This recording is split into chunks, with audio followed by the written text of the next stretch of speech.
Welcome to Out of the Box with Rosie Tran. I'm here today with former professional tennis player and coach and now real estate developer entrepreneur, Sasha Maxim, and also real estate entrepreneur, developer, and I'm going to mess this up, something for a startup. We'll talk about it soon. Dominic Labriola.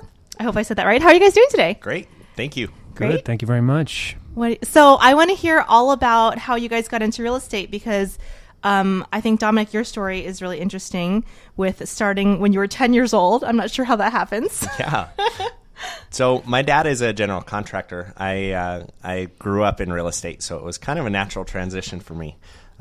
He and I worked together as he was developing and building homes. And so when I was 10... So child labor? Yeah.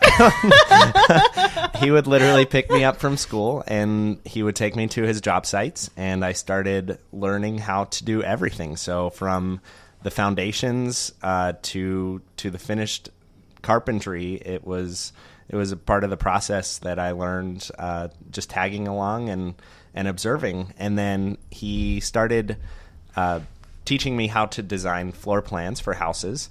And that really kind of spawned my love of architecture, and I started learning how to actually do the working drawings. And so I took architecture. So you've done everything. You're architecture, actual contracting. Now you are an agent as well? Correct. So I got into real estate to sell the houses that my dad and I would build together. So you actually have built the houses from hand? Yeah. And then sold them? I designed the houses, and then he was the builder. And we still, we don't do as many projects now just because the market shifted a few years ago. Obviously, that's pretty well known. And so we would do speculation properties. And so with that, it's not as good to speculate when the market isn't performing well. So we've kind of slowed down on the development side, but as the market picks up, that's something that we are picking back up as well. Okay, and what about you, Sasha? How did you get from being a professional tennis player into real estate? That's quite a leap.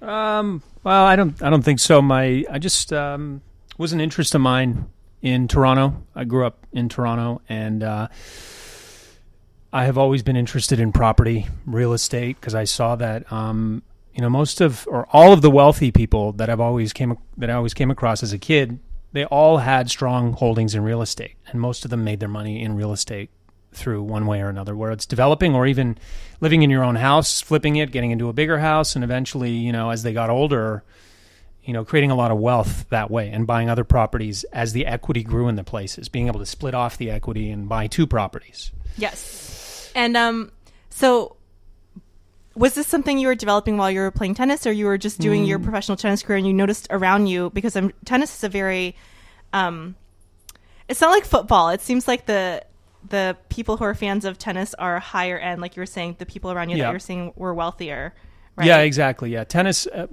I think you're right in that sense. It attracts probably people of a little higher income and social status. It's an international sport as well. It's very international. Yeah. So there's that. But no, I mean, as I said, it was an interest of mine. It didn't really have a direct correlation between tennis, playing, coaching, and real estate. And then I just started buying property in Toronto with my family, and the values really went up. And and when I moved here, I continued my interest and have bought property since. So, and then got my license and started getting on both ends, selling, buying, being able to represent both sellers and buyers, and looking for my own property as well. It's a way to get inside of the game. This is totally off topic, but I did not know you were from Toronto, and I just heard today about the craziness with the mayor, and I just wanted to know what a Toronto person thinks about this. So just so my listeners know, the mayor of Toronto is going crazy. Rob Ford. Apparently there was a video of him smoking crack. And also, he's a huge pot and drinking advocate. I don't know exactly what's going on, but I am so excited. When you said Toronto, my eyes lit up because I want to know what someone from Toronto thinks about all this. Well, it's really interesting. First of all, I have great compassion for Rob Ford, because obviously I think he has a weight problem. He maybe have an alcohol substance problem. He said he was drunk while he was doing the crack. So first of all, I almost choked just now. First of all, I hope. Well, I was drunk. That's why I was smoking crack. Yeah, no, really. He said he smoked crack in a drunken stupor. Yeah. He is one of the first politicians to really have, the big difference between the United States and Canada is Canadians are, very much, in a way, we think of ourselves, and you see it in the culture, much more low key and humble. And so when someone comes out and wants to take the reins, they can do big things in Canada, like Rob Ford. I think he wanted to be prime minister. I don't know if that's probably off the. No, this is out of the box. Whatever. Yeah, no. I'm saying he probably wanted to be prime minister, and I don't think that's a possibility anymore after this episode of this crack smoking. But he was really, he really wanted to be this big character and big, successful politician. He was a very successful businessman. He is, I think he's a multimillionaire. So I think it's most unfortunate and is this really crazy. Atypical for Canada, right? Canada's known totally for atypical. Like this is crazy. But if you look at the guy, he looks wild. He's big. He's got a red face. I gotta Google him now. I did not know anything about this, and I just heard this morning, and I was like, what is going on in Toronto? There was this thing about the crack smoking last year. They found the tape again, and reporters have been outside his house for a long time trying to get stuff on the guy because that he's a little wild. Wild. He's come out in rages, kicking them out, and supposedly was having these wild parties at the office. I don't know. I didn't hear about that. He had this war on bikes. He's like, there's a war on cars, so he wanted to create this war on bikes. I thought American politicians were interesting, but I don't know. I'll have to keep this up maybe for another episode. But I was just so curious when you said Toronto. I was like, what do you think about this madness? It is innocent in a way. I wish the politicians here would kind of be a little more like that's the biggest I scandal. was just drunk smoking crack. What's the big deal? Yeah, it's like, well, here it's like, no, I'm fine, but I'm just taking my $2 billion cut of whatever deal's going on. You know what I mean? No, here it seems to be a lot of sex scandals. I think over here it's every politician's a married, quote unquote, Christian. Right. And then there's the 20 mistresses on the side that come out once, he has to go for re-election. Yes, Toronto is not so innocent anymore, I guess. Okay, well, that was a side topic. What's that? They've really arrived. Yes, they've really arrived. Toronto has arrived. Toronto, watch out. Bill Clinton, move over. Yes, gives him something to talk about. Bill Clinton wouldn't even admit to inhaling pot. No, come on. And he grew up in smoking. If you see those old pictures of Bill and Hillary from the 60s and 70s, you're like, okay, you were smoking you were smoking something. Hillary looks like a crazy hippie back then. But okay, back to the topic at hand. I want to know what is exciting to you about real estate. Like for me, I love real estate. I never talk about my financial situation. I'm a stand-up and I mostly just talk about silly stuff. But in my personal life, I absolutely love real estate. My mother is a landlord and owns many properties. My aunt and uncle own over 100 properties. Wow. Where? In Louisiana. Okay. And my uncle actually, and this is how anyone can do it. The fact that people think that you have to be filthy rich. No, my uncle worked for the city of Baton Rouge, Louisiana, and made less than $20,000 a year. And now he owns over 100 properties, and him and his family are very, very well off. I'm not going to talk about their financial priorities. situation. That's what it's about. And what he did was he just, saved up the money and budgeted and ended up buying 1 or 2 properties when the market was really low. And then once that residual income rolls in, it just is a snowball. Yes, it is. It's huge. I have a number of clients who over the years have built vast amounts of wealth one piece at a time. And one of my clients back in Arizona, I'm a real estate broker in Arizona. I've been licensed since I was 19 years old. So one of my clients there, they actually live in California and they work at a grocery store as like a checker and they slowly have developed this real estate portfolio that is making thousands and thousands of dollars a month in profit at this stage because over the last 30 years, they've purchased over 45 properties, one at a time. Slowly, you can fix it yourself. There's certain things that you can do. And I think the myth about wealth is that you have to be making $300,000 a year, some CEO, blah, blah, blah, blah, blah. And I want you guys to come and dispel that because I'm all about thinking of alternative ways to create, like a lot of people complain. And actually, I'm very into, I was really into the Occupy movement and alternative movements because I do think there's a lot of corruption in our current society. But that doesn't mean you have to be a victim to it. There's also ways for the average man to make a great amount of money by using the system against itself. Well, I think that what we all need to kind of step back and do is realize that life is about relationships, and you can find great opportunities. I mean, these folks started out by being friendly with their neighbor, and the neighbor was getting older, and she was not wanting to. This is your client that's a cashier. Okay. Yeah, so they had this opportunity to go into a property with hardly any down payment, and they basically just took over the payments on the house for this gal, and that was their first property. And then they continued to save money for the down payment on their second property, and they just keep doing it over and over again. And there are a lot of loan programs available now that you can get into a property with as little as like 3.5% down on a primary residence. And I mean, there's home improvement channels, there's Home Depot. Fixing up a property is a lot easier than one might imagine. And so if you start with a primary residence. If you're renting, it doesn't make sense. You should really start owning a property and buy a property where you can fix it up and sell it for a greater amount. Use that capital as an investment into a duplex or a multifamily property that you can then rent out and have residual income on part of it and occupy one unit.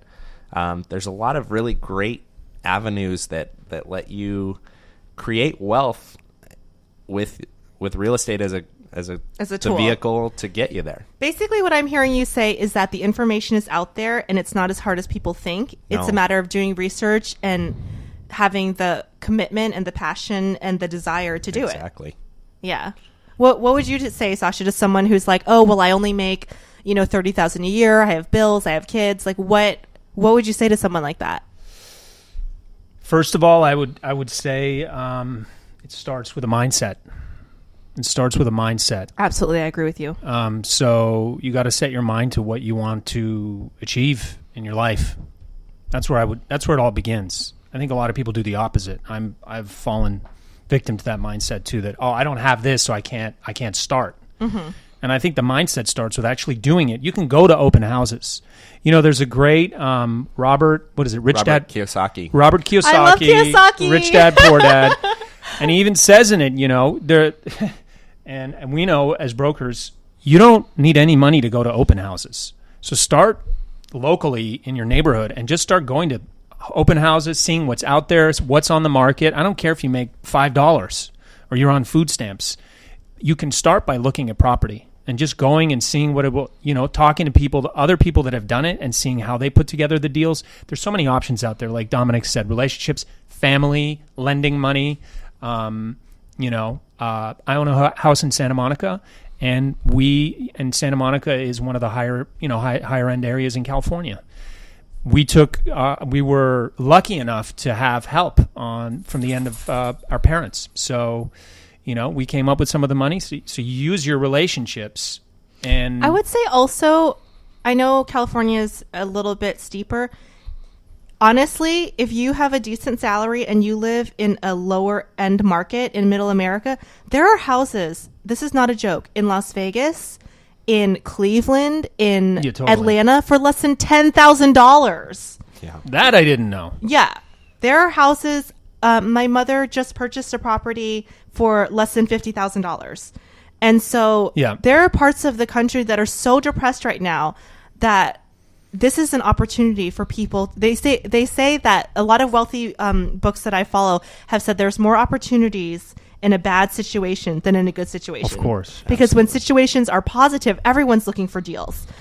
We're both big fans of Robert Kiyosaki. And I'm a huge Kiyosaki fan. You guys have no idea. I have cash flow if you guys want to whip it out. I have cash flow in my closet. There you go. We play cash flow at least once a month. Have you ever gotten caught in cash flow when it's like 3 hours in and it's like mania? We have literally, My friends and I are dorks. We will play cash flow on a Friday night for like That's 6 it. You guys are hours coming at a time. over. You guys are coming over. We're going to play cash flow. It gets dirty. By the way, the janitor is the best role. I think the janitor. I like to start out as like the engineer or something like that. No, because the janitor has no expenses. Okay, so for those of you listening who don't know what we're talking about, there is an entrepreneur called Robert Kiyosaki. And he wrote a book called Rich Dad Poor Dad. Get it on tape. Which explains. Listening in your car. He had two dads growing up. One was uneducated in the traditional sense, but ended up being very wealthy, and another dad who was highly educated and ended up living in poverty. And he has the game called Cash Flow that teaches you about financial finances. freedom. Yeah, and everyone should do it and learn about it. And by the way, speaking of opportunities, when the economy kind of goes south. Look at the last crash, 08, when the real estate market went down, when the stock market went down after September 11th. Look at how the stocks have rebounded. If you took all your wealth and started investing and poured it in the day it crashed, you would be so well set right now in many of the banking stocks and, buying real estate. It has really worked out well if you used your money properly during those times. And it's not just about having finances, because I know so many people that have had so much and have nothing in return. And I think that's why real estate is a really good place to park your money, because it brings that residual income. Yeah. Whereas I know a lot of people who have had a lot of money and have nothing to show for it. No. Because they're not getting that financial education. I think that's a good point Sasha made, is it's all about your mindset. Yeah. It has nothing to do with money, because people win the lottery and they're broke 6 months later because they don't have that mindset of creating wealth. I think that people also really don't understand what an asset is, and they think that by purchasing nice things, which Robert talks about as they're just purchasing doodads that are not going up in value. And real estate, not only does it go up in value historically over the long term, you're gaining a monetary gain every month through the rental of it. So it's a double win. But you also have to run your numbers and have that financial intelligence, because I do know people who have had very sour real estate deals. Sure. Either buying really high or not running the numbers as far as the residual income and the mortgage that they have to pay, or et cetera, and getting lost in the wave of numbers and getting overwhelmed. And I think that is also something. It's not about blindly just buying a bunch of property. I think the education is number one. Finding the right kind of guidance and mentors and really going to somebody who's been successful with that. I mean, people like to have mentor-mentee relationships. And if, like Sasha suggested, if you go to open houses, you're bound to run into people like that. And people like to share the knowledge that they have and see others succeed. And if you can kind of glean that information, there's a lot of information out there that's free to obtain. So you had your dad as your mentor, right? I did, yes. So what about someone like Sasha, who's like, you were just like, are you from a real estate family? No, not really. So how did you get started? Who was your mentor? Like, what was your process for someone who is not in a real estate family, like Dominic, who was very blessed to have that experience? Because that's awesome to have someone since you were 10 teaching you, Yeah. But maybe some of us, we don't have any clue. Yeah, I didn't have one specific mentor. I just saw what was happening and the people that I was around. Being around tennis, being in Toronto in a certain circle, I was around people that were quite successful, and that's how I became interested. So I didn't really pick anyone's brain per se, but I saw what they were doing, and they were buying property. I mean, that was the main thing. They were buying property. So in terms of deal by deal mentorship, I didn't really have that. I've learned. Have you guys ever had a deal go really south where you thought, okay, this is a really good lesson, I'm never doing this again? Not necessarily I've had personal struggles with it, in that I had a property that I owned in 2007, and I was a real estate broker in Arizona, and the date tells me everything. The market started to shift there. Our community was a secondary and tertiary home market, and I had a number of houses for sale that were not selling because people stopped buying second homes before they stopped buying primary homes. So while the major crash across the country kind of happened in 2008, that community was hit twice. It was hit in 2007 when people stopped buying second homes.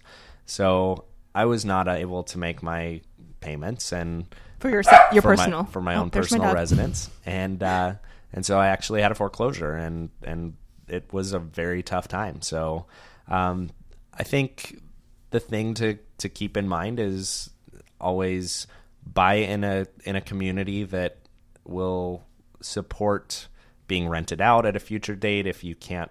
So what kind of things would someone look for? Like, so say someone's buying their first investment property, they have no clue, they're clueless. What would you say, what are like the 5 or 6 huge, like, hey, you should look for this? I would always look for a property either near a big development that is focusing on like jobs or school, education. Those kinds of properties are great investments because there's always going to be a need for renters and tenants in those locations. So, location, you're saying, basically. Yeah, location is key. So, but that doesn't necessarily mean like Fifth Avenue or Beverly Hills, right? So can you elaborate for people who don't understand? Sure. Purchasing in a place where there would be demand. So a lot of the locations that I think Robert Kiyosaki invests in are not necessarily even in big cities. They're in smaller communities where there's a high demand for workers and tenants that would be kind of a nomadic tenant because I think some people hear location and they think it has to be the best. It has to be a $1.5 million condo or nothing. That's not always accurate. I think focusing on finding a good location within a community that is going to support on the long term growth and really having. Sasha can... Yeah, well, I would say something as well that's centrally located. I mean, you take LA, for example. We live in Los Angeles. Yeah. I'm looking for property for another investor right now. And, he was thinking Upper Mandeville Canyon. It's not going to have the same demand as something in Brentwood, centrally located. Perhaps both properties are the same price. But in something that's closer to Wilshire, per se, where it's closer to a commercial hub, universities close by, it's just going to have higher demand. Mm-hmm. So I would look at all these. That's one of the factors that I would look at most definitely is the traffic. Are people interested in this area? Is it always going to have demand? Now, what about what I like to look at is areas that are, my experience has been areas that maybe have a bad reputation, but if you look, you can see they're slowly being gentrified, like those up and coming neighborhoods. And I think actually the South LA area is turning into that. Culver City about 10, 15 years ago was considered a very bad neighborhood. Sure. I have friends that grew up in that area and said it was considered the hood, and now look at Culver City. For those of you who, are listening from other parts of the country, Culver City is a higher, a nice area of Los Angeles. There's some really high price per square foot properties in Culver City right now. Yeah, and it was a place that was literally 10, 15 years ago considered, a ghetto area. Ghetto. So what would you guys look for in those? Because I know that the Westchester, South LA area by the airport, which is an area it's being gentrified pretty quickly. Yeah. Because prices have gone up so much in Los Angeles. So is that because the area is getting nicer, or is it just a supply and demand thing because Los Angeles is such an overpopulated area? Well, I think it's a combination. I think that as people still have demand and are priced out of certain markets, they are forced to look at other areas, and so they will be driven to areas that they see improvements happening. And as one house in the neighborhood starts to turn and look nicer, and they're painting it and putting new windows in and landscaping, the whole neighborhood shifts, and people start to make those upgrades across the whole neighborhood. So I live in the mid-city area of Los Angeles, which similar to Culver City, probably 15, 20 years ago in the riots in the 90s was not a place that anyone wanted to be. And I come from a small town in Arizona, and my parents had a freak out when they knew that I was living You're in like Los Angeles. Mid-city Los Angeles. Oh my God, baby, you're no. going to end up strung up and murdered. And I just didn't think that was a concern at this point because the neighborhood has become really clean. The landscaping is really nice. The houses are all painted, and people are really taking a pride in ownership, and the real estate values have skyrocketed because it's close to Wilshire Boulevard, where a lot of people in office jobs are working, so they're in a close location. So I think you're right on track with looking for neighborhoods that may have been... I think Koreatown is like that. K-Town is having a major revival. Those amazing Victorian homes around USC. Yeah. Oh my God. They're if gorgeous. I had cash, I would just be buying up Left those and Victorian right. homes. Yeah. They're beautiful, and there's a revival going on in that area as well. And I would also say you got to, spend time in the area, not only at one time in the day. Don't go once at 9 a.m. Go in the afternoon, go at night, see what's happening in the neighborhood. I think that also give you a good view. And talk to the neighbors. Yeah. As you start speaking with people that live in the neighborhood. And you'll meet them at open houses. You'll meet them at open houses. They all love to look at what's coming on the market. So what I'm hearing is you guys are saying that relationships are really, really important to developing a knowledgeable real estate portfolio. Absolutely. And speaking with professionals in the industry. So wherever you are in the country, find a good real estate broker, and you'll meet good brokers at open houses too. So call them, talk to them, ask talk them to questions, ask meet them. them. Yeah. So let me ask you guys, because you guys seem to be on the same page as me and very knowledgeable. I have had the experience of meeting real estate agents that seem so desperate to make a sale that they are just giving misinformation, and also do you guys know what I'm talking about? I think there are certainly agents out there like that. It's not I've a general actually met rule, a but lot of agents like that. I can speak for our style, and I can't necessarily speak for anybody else's, but we have a much different school of thought. We belong to a really great independent real estate company that's kind of a boutique brokerage. We usually deal in higher end properties, but our entire focus is built around a trust agreement that our company is founded on. And we believe that we cannot help people unless we truly understand their needs. And through helping them and their needs, our needs will be met. And so with that, we are not focused on one sale. We are focused on long-term relationships. Yeah. And I will absolutely have no problem telling a client if they're in a transaction where we find there's something majorly structurally wrong with the property, that they should get out of that transaction. I'm not so focused on that sale that I need that to go through. I'm much more concerned about our long-term relationship and truly helping them find something that's going to help them over the length of their lifetime and their family. But I think that's important to know, because I think, some people, especially who aren't familiar with real estate, they just, find an agent or use, what my experience has been, people will use their friends or their friends' referrals is a big thing. But I think it's kind of like dating. Like, I had to go through 4 or 5 different extremely desperate realtors to find someone who I felt was really knowledgeable and had my best interests. Sure. But a lot of this information is online now too, so you can learn a lot about a broker through their website. I'm a YouTuber, and I create a lot of videos on. Tell us about your YouTube channel. So my YouTube channel is a new site that I have launched to help tell people about who I am, how I work, what I do, and a lot of the best brokers are really employing YouTube now to communicate those things. And so I think that it's really valuable to have that resource. So I'm so excited about my channel. My best friend growing up is actually a filmmaker and an editor. He's doing all your videos. And so he's helping me create some amazing quality content. And I'm really excited to see, I've created a 6-step simple program for purchasing a home. And on my YouTube channel, I've got a whole series of videos that talk about the 6 simple steps to buying a house. And as time comes and you see in the future, I'm going to have a number of great videos that I'm going to be posting about the process of selling a house and just more information about who I am, so that people, before they even pick up the phone to call me, can get a better sense of who this guy is. Mm-hmm. So, and what is the channel?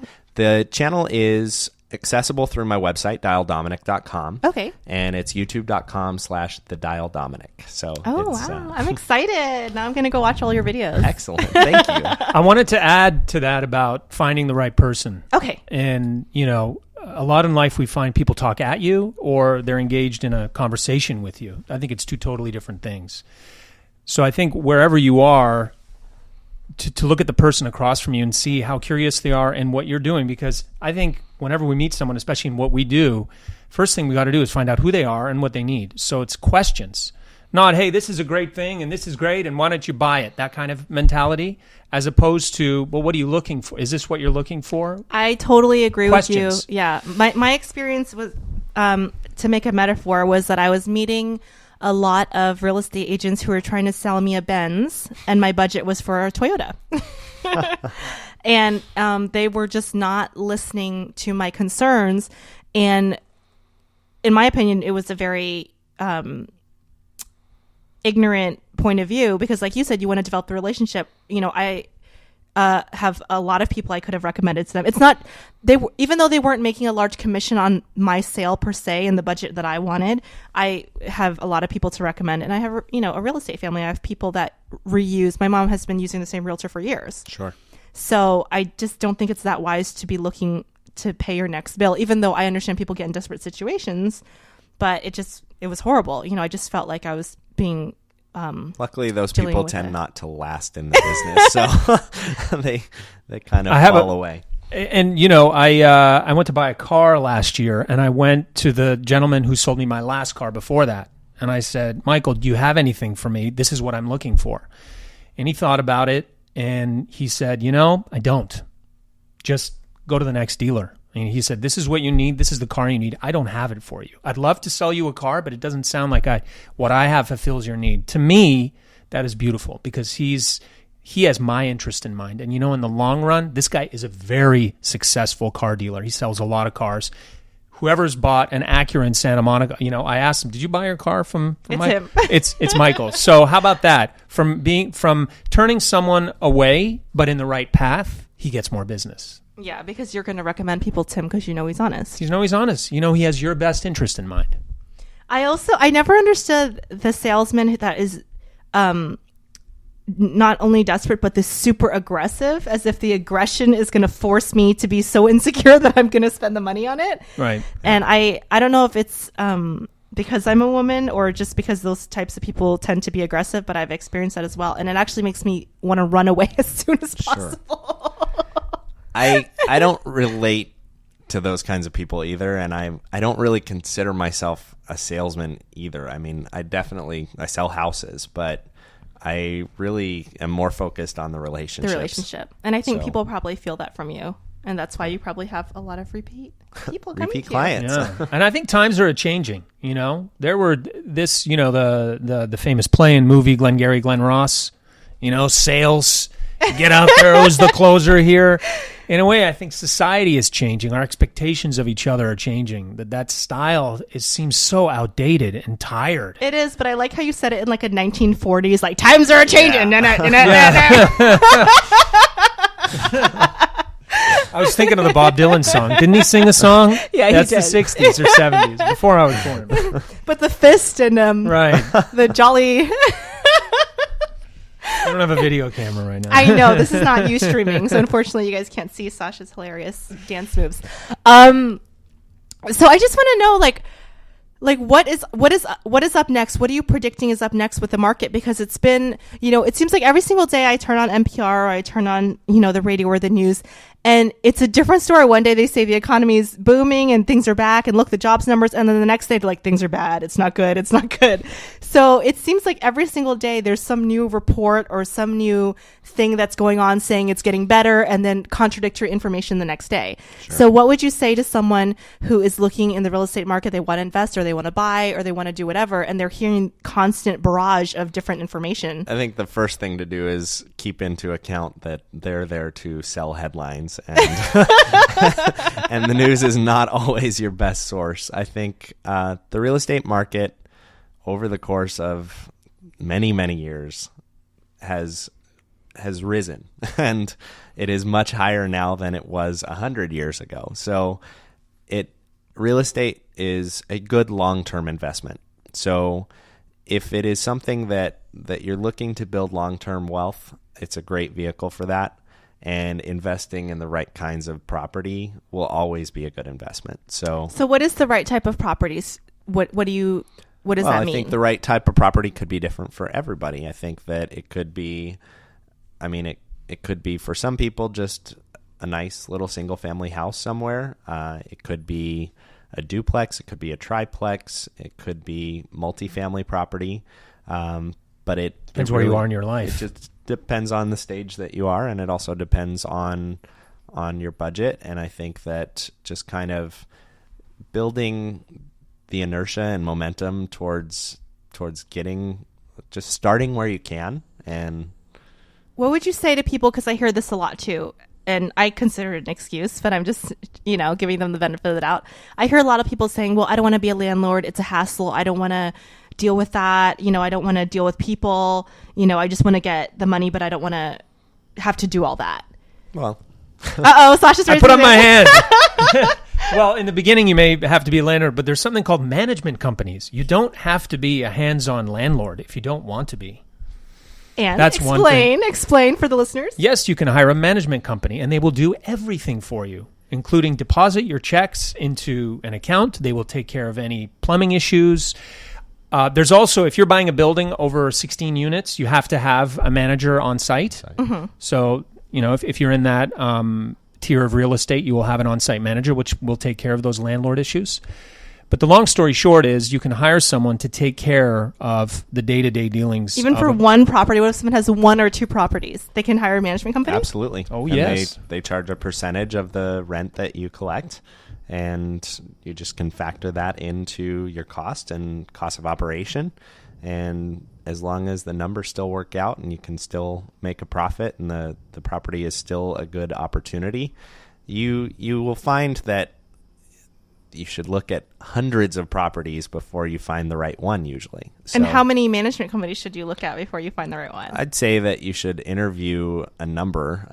They're going to be, first of all, you'll start seeing them as you drive around. You're going to see signs for rent. And so kind of give them a call, interview them, see who you vibe with, who you have a relationship with that really seems to get you. And with that, they will kind of identify themselves, and if you feel a connection to them, then that's a good thing, and if not, move on to the next. And again, it's not going to cost you anything to interview them or give them a buzz, side minutes on the phone, and you can do all this stuff without spending a penny. This is the mindset of an investor. This is the mindset of a real estate investor, one who's going to create wealth, is doing it, before the pieces are in place. I heard Can I tell you a crazy story? Do we have time for it? You can tell me all the crazy stories you want. I forgot what his name was. I was listening to the radio the other day. There's this astronaut. They were interviewing this Canadian astronaut. I love this story. I heard it last week. And he grew up in Canada, where there was no space program. But he started training as a kid to be an astronaut without a space program, without the pieces being there. And the point is, one day, he sees an ad in the paper looking for astronauts. And he was ready. He was ready. He became an astronaut. He's a famous guy. I forget what his name is. He's a famous guy. He's also a musician. He played a song on the radio. But then he went to Russia and trained with the cosmonauts over there. The point is, he had the key, I think, in anything in life, is he had the mindset. He began with the mindset. He didn't say, there's no space. I give up. There's no astronaut program here. I really want to be an astronaut. I want to go into space. But it's not going to happen for me. I'm going to do something else. I'm going to go drive a truck or whatever. Or, maybe he did that on his road there. But he had the mindset. So he started training to be an astronaut. And guess what? It showed up. I totally agree with that. I could not agree more. I think what's even more important than having the mindset is also surrounding yourself with people that have the mindset. Because I also... I think that's one of the toughest parts, because maybe some of us didn't grow up in an area or surrounded by certain family members who are as supportive. And sometimes you can love those people, but you have to love them from very far away. That's true. So true. We both know that. And I definitely have had a lot of naysayers and negative people in my life, and I love them very dearly, but I just don't listen to them. And I think a lot of people are so desperate for that validation that they don't realize that person's opinion doesn't mean anything. It's just an opinion. Sure. If someone said, you're never ever going to do real estate, and you believe them, then that's what would happen. You would never do real estate. It's true. And Rosie, the information is that the people are out there. They're on YouTube now. They're writing books. The people are out there, and we can connect with them. They're out. They're our neighbors. There's literally no excuse with the internet. I have tweeted at people on Twitter and had the most amazing people show up in my life through Twitter. I mean, complete strangers, that I've met that have helped me along the way. I have a friend that emailed his mentor, not expecting an email back, and said, not his mentor, his idol, and said, I've always looked up to you, this and that. I would love for you to be my mentor. And the guy emailed him back and said, sure, So when people, listen, there's going to be people that are going to ignore your emails. There's going to be people that are going to say whatever, this person is a creepy fan or whatever, but you never know until you try. And, one of my favorite examples in entertainment is Danny DeVito. He went to 100, I think he was rejected 100 times before he either got an agent or got his first role. Wow. So, because people, he's not the typical Hollywood good-looking guy. It's Danny DeVito. But it took him 100 rejections. There are a lot of roles that Danny DeVito There's a lot of roles for I'm sure there's been roles that were written just for him. For him. And so I think the number one key, like you said, was relationships, and also surrounding yourself with people and having the mindset. Yep. To do it, because if you don't change your thinking, then you're not going to change anything at all. That's an amazing story. That's great. I got to look up this astronaut. Canadian astronaut. I don't know, NPR, whatever is one of these shows. I want to look it up and see it again, because he sings well too. He sang a song written by the Bare Naked Ladies, or they played it with him, because they're Canadian too. You're just trying to negate my Toronto mayor story. You're like, how can I save Canada? There's this astronaut, and he was really positive. And there's Jim Carrey. Don't forget about Jim Carrey. And Alanis Morissette. Yeah, exactly. There are so many wonderful Wayne Gretzky. Canadians. The Canadians are awesome. I love Canadians. I just wanted to know what you thought about the crazy Toronto mayor, because I just heard it today, and you're the first Canadian I've run into. Wow. All right. That's great. So what are your next steps? What are your next steps for creating the life of your dreams with real estate or whatever? Like, what are your goals? Well, since we're talking specifically real estate, for me it's finding specifically in West LA a good income property. Mm-hmm. Why West LA? Just because you're on the west side, or it's a place I love. It's a place I know. It's a place I know has high demand. So it has all the factors that I'm looking for. Maintain its value. I actually want to know, because you are from Toronto, and you're from Arizona. So do you guys have any out-of-state property? My dog's barking. Any out-of-state property, and what would you recommend to someone who's thinking of buying out-of-state? Well, I think a lot of people have out-of-state connections. So if there is any way that you can focus on a property that is in a location where you either know somebody that they can kind of be your second set of eyes, that might be a good thing. But also just kind of researching and learning where that demand might be for properties that you can invest in. Do you think it's harder to maintain a property out of state? I think with the way that things are put together now, I think with property managers, with connections and connectivity being what it is, with phones and email and texting, and I think it's a lot easier to manage an out-of-state property than ever before. So I think. Do you have any property in Toronto? Nope. Not You're anymore. like, just the west side. Not anymore. Yeah. Did you get out of it? Uh-huh. Yeah. Yeah. Was it a factor that it was so far and out of No, because it was with my parents, so Okay. it was up there, but the values there, kind of peaked for some of the condo market. Toronto's like Hong Kong now. There's condos being built everywhere all the time. Every time I go back, it's a new city. It's just looks different. It's exploded with condos, and we thought it was getting a little saturated. Mm-hmm. So it's somewhat peaked. I don't know what's happened in the past little while, but what do you guys think about investing internationally? Like, everyone's saying Southeast Asia right now. Everyone's saying China right now. Is that too risky, or what? What are your thoughts on that? I think the smartest thing to do would probably be to start on a more scalable level. I think not as your first property, yeah, right? I think Let's go to Beijing. But if that's your dream, then make it happen. But I really do feel like local is better for beginners. Local is probably a better step for a beginner investor. Because then you can go visit the property. You're here. You can go visit the properties wherever you are, wherever you live. You'll have faster connections. You can meet with different brokers. The only reason I'm thinking out of state, out of country, my friend was recommending, but the only reason I'm thinking out of state is because there are those cities that were devastated during, Vegas is back up and coming, and it's close enough to LA where I think I could handle it. But I mean, I know people who have bought properties in Vegas for just dirt, and now it's starting to come back up, and they're really seeing a big benefit. I would definitely say out of state would be a lot better of an option than Beijing for your first investment property, but certainly focus on, again, finding exactly the same kind of steps that you would take with a local property. Focus on finding a great real estate broker, focus on finding great property managers, and really try to develop those relationships with people that you trust.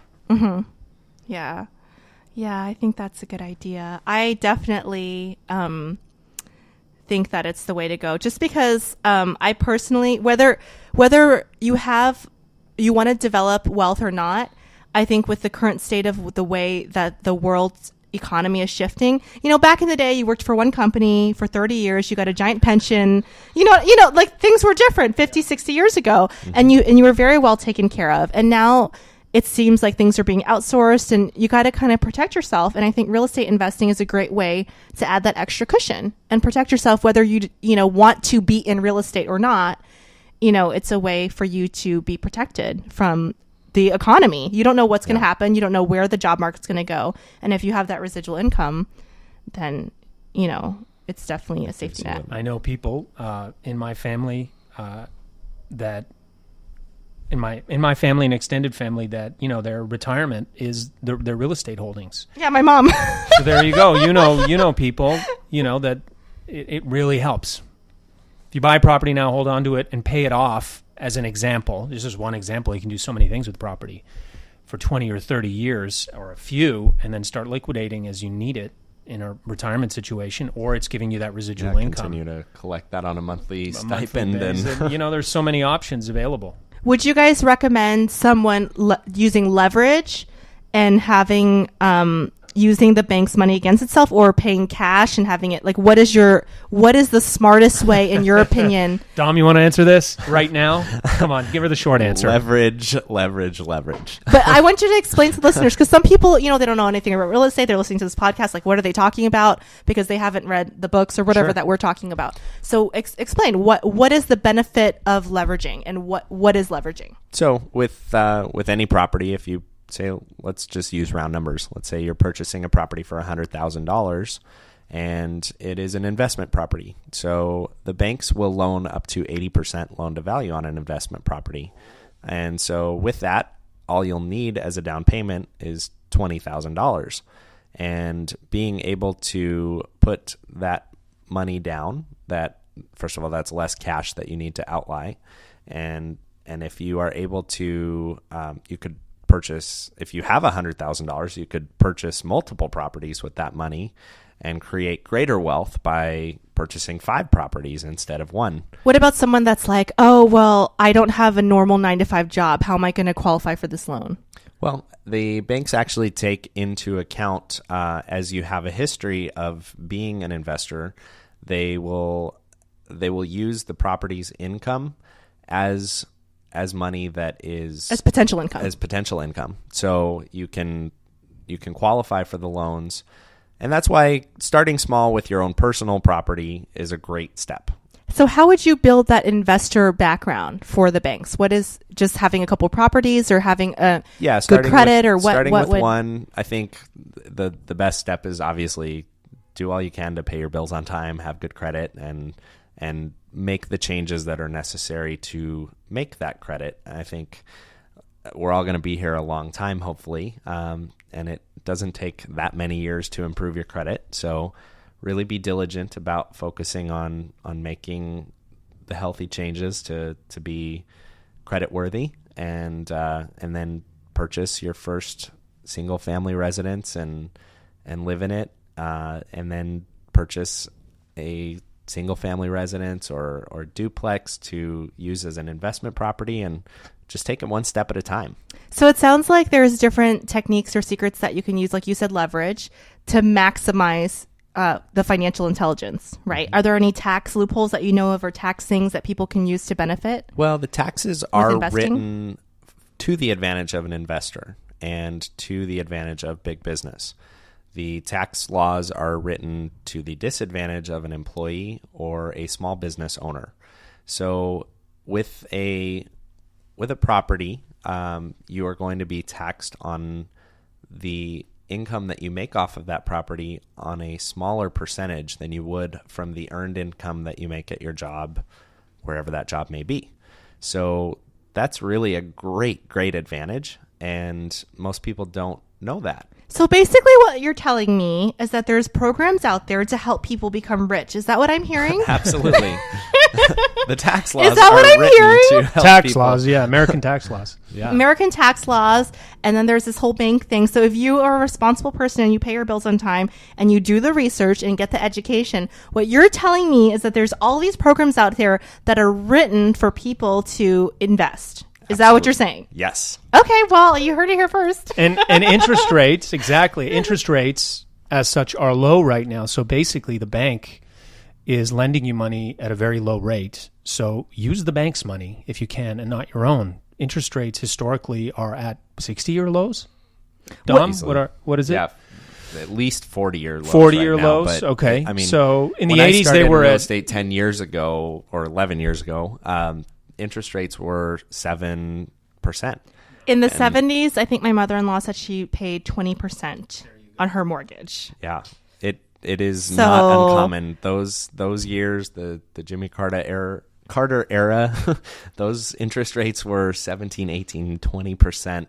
And now people don't realize what a big difference a percentage makes. And 17% is really high. 17% is huge, but even right now, a 4.5% interest rate versus a 5.5% interest rate is a big difference. Gives you the borrowing power of I mean, you're talking about 25% more borrowing power for every interest point that you're. So I'm not a mathematician, but I just know that I get to buy a 25% more expensive house with an interest rate with the same money. With the same money. Awesome. That's like $600,000 instead of $500,000. Exactly. As an example. That's a lot of money. Which makes it. Don brought up a good point to have your credit score be as high as possible, because that's going to hit your interest rate and make it lower. Yes. So as you're looking for property, I think one of the first things you can do is start looking. Get your credit report, look at it, and see what you can do to get the balances down. Not totally paid off, by the way, because that's a negative hit, It is right? a negative hit. Actually, I want to explain this because I have very good credit and I'm very proud of it. Very so good. there's Okay, there you secrets. go. So when I was 18 years old, I took a financial class in school. That's right, Louisiana public school system. And they taught me how to get my credit score to the max. And a lot of people don't know the secrets. Number one, every 6 months you are entitled to a credit limit increase. Always take that credit limit increase. Call in, and if you don't think that if you want it to get approved 100%, then you need to ask for $500 or less, and they will absolutely give it to you. Number two, always never close a credit card. A lot of people think you should close a credit card. It's bad. No, just keep it open, because then your debt to, what is it called? Debt to income, debt to whatever, will be higher. I actually had an ex-boyfriend who thought that he should ask for a lower limit because it was like showing more responsibility. No, if you have a very high limit and you have a low, balance on it, it shows that you're more financially responsible. And then what was the third thing? I can't remember, but I do it every single 6 months. I always call. I have it on my calendar, and I always call, and I always get my credit limit increase. And I always, make sure that I have credit cards that I don't use anymore. I just cut them up and never close the account. And then also to run your credit score every year. And it's not that hard. It takes like 5 minutes to do all of that. Yeah. And pay your bills in time. Those simple steps can give you long-term gains. I mean, look at where you're setting yourself up to win years and years from now by taking a simple 5-step And the information is out there. Yeah, and you just got it for free from Rosie. Yeah, and you can Google it. You can Google it. It's online. And there's one more thing about investing, Dom, because I think one more thing that Rosie didn't bring up, perhaps you did, and I didn't catch it, but what it was. So let's say you don't, you're talking about entertainment community. Yes. Maybe someone doesn't have a steady income, or maybe one year they made $100,000 and the next year they made $10,000. Which is very likely in the entertainment industry and has happened to me. Not those exact numbers, but very close. Were you looking at my tax returns? So there you go. I mean, and so, Dom, what do you suggest? What if you're broke? Because I know there's opportunities out there. So this is what I'm getting at, is what if you're broke and you're still interested in property? You don't have a regular job? Talk to me. What can we do? What can we do? Like and Rosie was saying. My co-host Sasha, Maxim. Well, I think the best thing to do is start with a game like cash flow. Yes, and that is going to give you the education to give you the mindset and really put you in the position to win. So. Guys, Rich Dad Poor Dad, I think, is $10. Buy it on Amazon. Yeah, definitely. Get your financial intelligence. Dave Ramsey's a good one. He's more basic, though. I think Rich Dad Poor Dad's a little bit more outside of the box, which I like. Yeah. There's tons and tons of financial gurus. They all have different opinions. Take what you like, leave what you don't like, and just know that it's out there. The information's out there. And go on dialdominic.com and follow Dominic. Guys, I got to wrap up. You guys are awesome. Do you guys have anything to promote? Please do visit dialdominic.com and subscribe to my YouTube channel. I would really appreciate it, and you'll get helpful hints and tips and videos, and also some pretty amazing properties. We represent some gorgeous, gorgeous homes. So as you start to see those videos, it'll be kind of a fun getaway for your day. Sasha, do you have anything? Yeah, and you can hit thepartnerstrust.com/my name, Sasha Maxim, and you can browse my what do you call it, Dom? My little associate page, and you can also our listings are on there. Take a look at our company and the listings and take it from there. And if you guys aren't living in the LA area, you can still go on Dial Dominic because he tells you all about the real estate stuff, right? That's correct. It's knowledge that you'll be able to use, especially the 6 simple steps for purchasing a home. That information is universal, and regardless of where you're going to be buying, it's really, really great info. And you guys can go to my website, outoftheboxpodcast.com, and please donate. Click on the donate button. It helps us to pay for web hosting, equipment, and other things to keep the podcast going. You guys are awesome. Thanks for listening to Out of the Box.